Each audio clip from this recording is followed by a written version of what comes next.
Hey, welcome.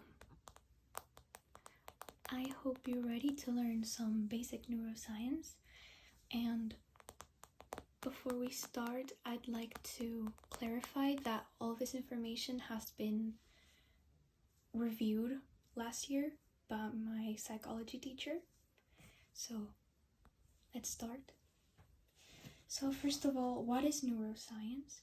Neuroscience is the study of the brain. The brain is perhaps the most complicated and intricate system that exists. It processes and creates almost every aspect of our conscious experience. So neuroscience is a blend of medical, evolutionary, and computational disciplines, fostering a deeper understanding of how the more than the approximately 85 billion nerve cells in the human brain are born, how they grow, and interconnect to form human thoughts and actions. So let's move on to basic brain facts. The brain consists of several discrete parts. Most notably, the cerebrum, the brainstem, and the cerebellum. The cerebrum consists of 6 brain areas that span 2 hemispheres. 4 of these areas can be seen from the external view of the brain: the frontal, parietal, occipital, and temporal lobes. The 2 other lobes, the limbic and insular, are found within the cerebrum. Neurons are the principal communicators of the brain. They are involved in sending signals from one region to another and ultimately triggering actions, encoding and retrieving memories, and creating the experience of being alive. The body is connected to the brain through a complex conglomerate of cells and nerves that transmits data back and forth between the brain, spinal cord, organs, and limbs.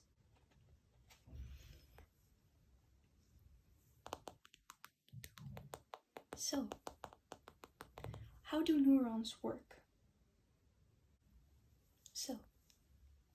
Neurons have a resting membrane potential of typically around -70 milliwatts, maintained by the sodium-potassium pump.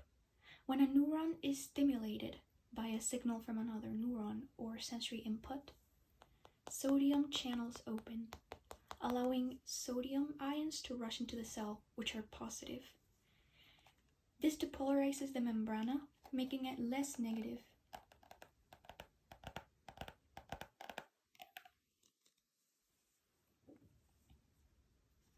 If the depolarization reaches a certain threshold, around -55, an action potential is triggered.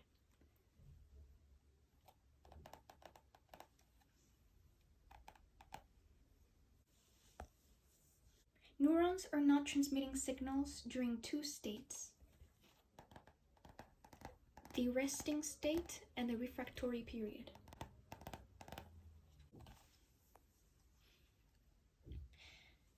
So what is a neurotransmitter?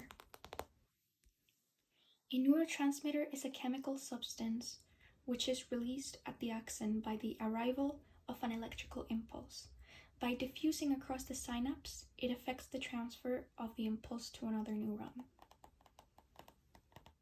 When an action potential reaches the presynaptic terminal, it causes neurotransmitters to be released from the neuron into the synaptic cleft. Neurotransmitters are synthesized in neurons and are made up of or derived from precursor molecules that are found abundantly in the cell. Classes of neurotransmitters include amino acids, monoamines, and peptides. And an example of a neurotransmitter is dopamine, which is a monoamine. So what is the difference between a neurotransmitter and a hormone? Hormones are produced in endocrine glands and are secreted into the bloodstream. From the bloodstream, hormones communicate with the body by heading towards their target cell to bring about a particular change or effect to that cell. Neurotransmitters are released by the presynaptic nerve terminal into the synapse. And now let's talk about the most interesting part, which is the lobes of the cerebrum. So let's start with the frontal lobe. This is the largest lobe, and it controls voluntary movement, speech, and intellect, as well as thinking, planning, organizing, problem solving, short-term memory, self-control, abstract thinking, reasoning, decision-making, judgment, learning, attention span, social understanding, personality, recall. This section of the brain works cooperatively with many other brain areas. Anything you do that involves thinking or conscious action relies on abilities contained within your frontal lobe. It is the largest cortical region of the brain, comprising approximately 40% of the cerebral cortex. Then we have the temporal lobe, which is located just beneath the lateral fissure. This vital structure helps process sensory input, including pain and auditory stimuli. It also helps you understand language, retain visual memories, and remember emotions. Some of its other functions include the formation of visual memories, interpreting the meaning of visual stimuli, including recognizing objects and faces, production of speech, and recognition of language. And there is the parietal lobe.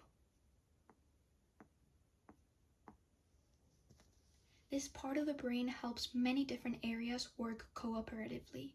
That cooperation is key to many of the abilities you use in your everyday life. It also combines information from multiple senses into a usable form.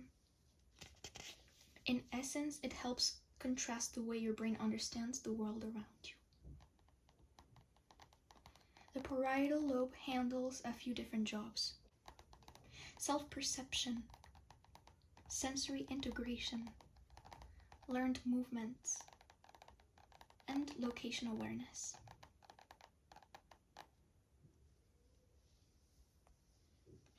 Then we have the occipital lobe.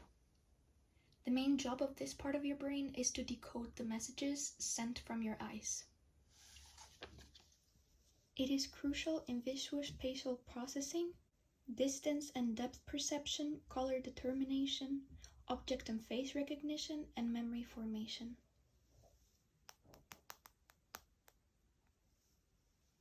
Then we have the limbic system.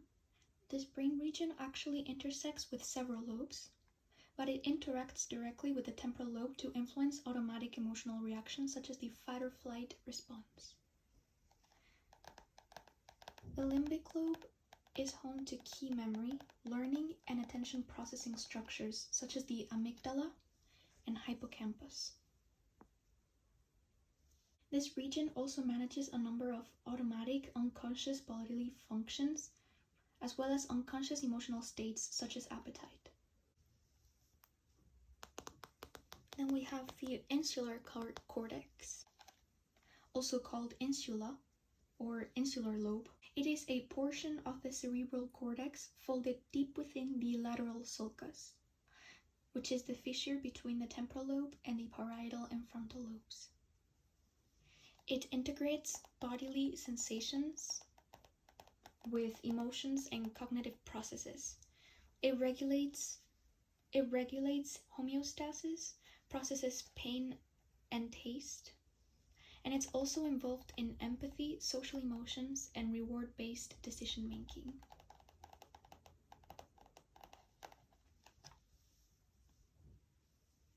Well, thank you so much for watching. If you have any questions, you can leave them in the comments and I'll try to answer. Again, all my information has been reviewed by my psychology teacher, so it is reliable to a certain point. I hope it was relaxing. And if you want to see more of these types of videos, please let me know in the comments because I really like filming them. Thank you so much for watching. Bye!